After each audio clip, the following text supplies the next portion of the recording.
You want to support Roland Martin Unfiltered? Be sure to join our Bring the Funk fan club. Every dollar that you give to us supports our daily digital show. There's only one daily digital show out here that keeps it black and keep it real as Roland Martin Unfiltered. Support the Roland Martin Unfiltered daily digital show by going to RolandMartinUnfiltered.com. Our goal is to get 20,000 of our fans contributing $50 each for the whole year. You can make this possible. RolandMartinUnfiltered.com.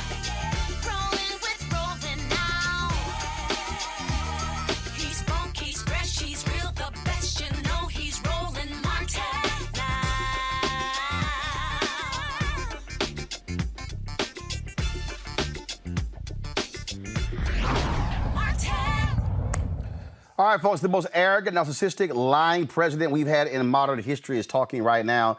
News conference at the White House regarding coronavirus. We are not going to it because we're not going to be showing to you somebody who likes to lie. And so when we have real experts come to the microphone, we'll go to the White House, but we're not going to show Donald Trump, who continues to lie and make things up. And frankly, all he cares about is his ratings when it comes to this news conference. In fact, the idiot sent a tweet out today, y'all. Literally. Touting his ratings, then say, oh, I don't care about those things. So why'd you lead with it?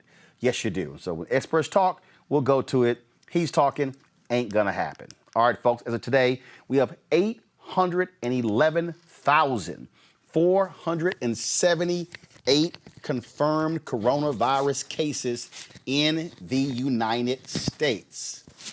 Jesus, 811,000. Remember when somebody said we had 15 and it's going to be down to 0? I thought so. At least 44,752 patients with the virus have died. New York saw an uptick of nearly 740 overnight. 82,620 patients have recovered from the coronavirus.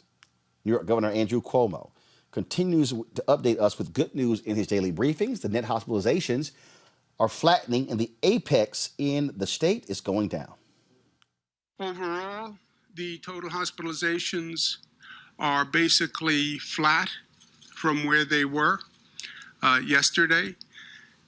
And as you see, the overall curve is on the way down, and that is good news, certainly. The net change in hospitalizations is down, not down as much as we would like. Change in intubations is down, and that's always good news because intubations means a person is on a ventilator. 80% of the time when people are on a ventilator, they don't come off the ventilator in a successful way. The number of new people in the state who walked in the door yesterday or were diagnosed with COVID is 1,300.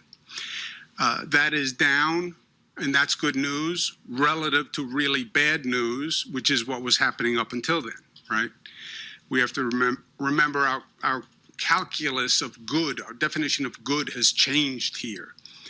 Good is now not terrible, but on an absolute scale, 1,300 people walk in the door with COVID on a single day in the state of New York.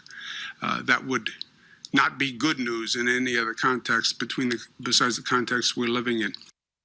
New York Mayor Bill de Blasio says that, hey, when they beat this, there's going to be a ticker tape parade in New York.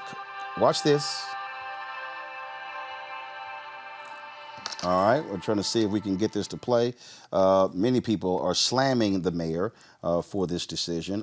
You guys should be able to see it now. Okay, all right, let's see if we can get this straight. Again, you see what is happening. New York officials are increasingly happy about what's going on there, but people are still expressing concern if individuals are not taking this seriously. Again, this is Bill de Blasio today. So we're trying to pull it up right now. I'll do it in a second. First, folks, let's go to Georgia, where Governor Brian Kemp lifted restrictions on a number of businesses, one of the most aggressive moves yet to reignite commercial activity. As we reported yesterday, Kemp said he would allow gyms, barbershops, tattoo parlors, and bowling alleys, among other businesses, to reopen on Friday, though they would be required to follow social distancing guidelines and screen their employees for signs of fever and respiratory illness. He said theaters and dining restaurants would be permitted to resume activity on April 27th. Meanwhile, a statewide shelter-in-place order expires at the end of the month. Local governments are pushing back. The mayor of Albany, New York, has already made it. Excuse me, Albany, Georgia, has already said they are not in a position to reopen. Joining us right now is the mayor of Savannah, Georgia, Mayor Van Johnson. Glad to have you on the show, Mayor. When you heard the governor make this announcement, surely you had to be shaking your head to hear him come out and say, yes, reopening on Friday, which is frankly earlier than anybody else had thought about. Well, I think I was dumbfounded. I was beyond amazed. And I think to complicate this even more, Brother Roland, was that we have a current shelter-in-place order issued by Governor Kemp that expires on April the 30th. So if people are supposed to remain sheltered in place until April 30th, then why are we opening businesses on April the 24th and April the 27th? It does not make sense. We are still maybe 4 to 6 weeks from leveling out. We have not leveled out. We're still on the upswing of this. We've had almost 20,000 deaths. 20,000 infections in Georgia, almost 800 deaths. We're still in the upswing. It just made no sense. So how are you going to now deal with this? Because if the governor's made this decision, does his decision override yours as mayor? It does. In Georgia, the governor makes the rules. That being said, there might be some legal options that are available to us in the interest of public safety. I think more importantly, I've reminded Savannahans this morning that they are the governors and the mayors in their own homes. They get to call the shots. They get to say where people go and where people don't go.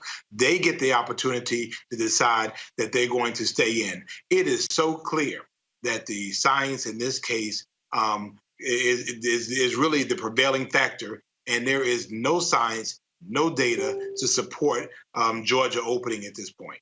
Your city being impacted by coronavirus? Yes. How has your city been impacted in terms of cases, in terms of deaths? How's it been impacted?